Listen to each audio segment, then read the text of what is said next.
ہمیں اللہ کے سامنے گرگرانے سے پہلے اپنے والدین کو خوش کر، اپنے ماں باپ کو راضی کر رہے۔ قرآن حدیث پاک کے الفاظ ہے رضا الرب فی رضا الوالد وسخط الرب فی سخط الوالد، کہ اگر کسی کے باپ ناراض ہے تو اللہ بھی اس سے ناراض ہے، کسی کی والدہ یعنی ماں ناراض ہے تو اللہ بھی اس سے ناراض ہے، اور کسی کا باپ راضی ہے، کسی کا باپ کسی سے خوش ہے، کسی کے والدین اس سے خوش ہے تو گویا اللہ خوش ہے۔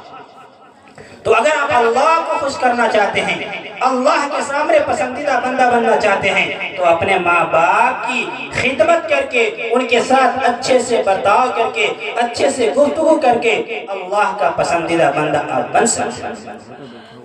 ساتھ ہی ساتھ ان لوگوں کی بخشش اس رات میں نہیں کی جاتی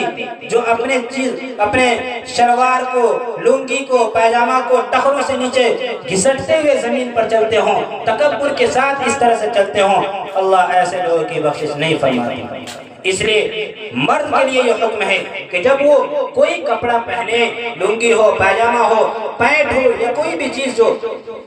نیچے تہبند کے طور پر پہنی جاتی ہے، اس کا جو آخری کنارہ ہے وہ یہ گھٹنا ٹخنا جو کہلاتا ہے اس سے اوپر ہونی چاہیے، اس سے نیچے نہیں جانی چاہیے۔ اسی طرح سے وہ لوگ جو شراب کے عادی ہو چکے ہیں، شراب پینا جن کی عادت بن چکی ہے، ایسے لوگوں کی بخشش اس رات میں نہیں کی جاتی۔ ایسے لوگوں کو چاہیے کہ توبہ استغفار کرے، اللہ کے سامنے روئے، گر گرائے اور ان چیزوں کی بخشش مانگے۔ بہرحال یہ ساری چیزیں احادیث مبارکہ میں موجود ہیں، اس لیے ہمیں چاہیے کہ اس رات کی عظمت قدر کرتے ہوئے ان بڑے بڑے گناہ، کبیرہ گناہ جسے کہا جاتا ہے، اس کو سب سے پہلے اس سے توبہ استغفار کرے، پھر اس کے بعد جا کر اللہ کے سامنے اپنے آنے والی زندگی کے لیے ایک خوشگوار زندگی کی دعا کرے، آنے والی زندگی کے لیے ایک اچھی چیزوں کی دعا کرے، تاکہ اللہ تبارک و تعالی ہم سبوں کا آنے والا جو وقت ہے وہ ایک طرح سے کامران کرے، کامیاب کرے ان وقتوں۔ بہرحال بات ہوتی رہیں گی، وقت کافی ہو رہا ہے، تو آئیے ان تمام چیزوں کو مد نظر رکھتے ہوئے جو پروگرام چلتا رہا، پروگرام میں خاص طور سے مکتب کے بچے جو تھے،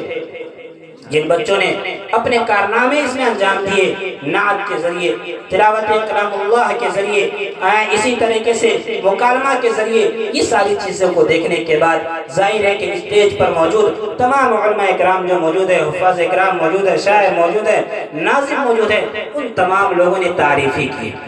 کہ قابل صد مبارکباد ہیں وہ شخص، وہ مدرس، وہ معلم